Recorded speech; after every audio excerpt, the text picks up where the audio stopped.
বুধবার মার্কিন ডলারের বিপরীতে 18 মাসের মধ্যে সর্বনিম্নে নেমে যায় জাপানি ইয়েন। তবে দেশটির অর্থমন্ত্রীর মুদ্রাটি শক্তিশালী করতে প্রয়োজনে বাজারে হস্তক্ষেপ করার কথা জানানোর পর তা কিছুটা ঘুরে দাঁড়িয়েছে।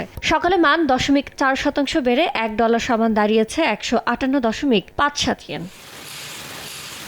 আগামী কয়েক মাস মার্কিন কেন্দ্রীয় ব্যাংক ফেডারেল রিজার্ভ নীতি সুদহার অপরিবর্তিত রাখবে, এমন প্রত্যাশাকে সামনে রেখে বাড়ছে ডলারের মান।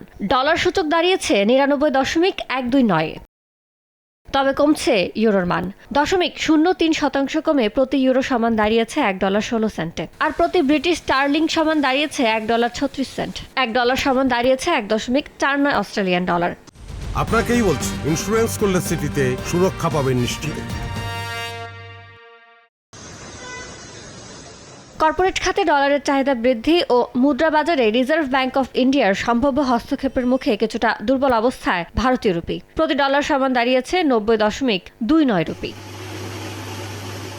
এদিকে বাংলাদেশ ব্যাংকের তথ্য বলছে স্থিতিশীল রয়েছে বাংলাদেশি মুদ্রা টাকার মান। বুধবার প্রতি ডলার সমান দাঁড়িয়েছে 122.30 টাকা। ইয়ানুর শিফাত, সময় সংবাদ।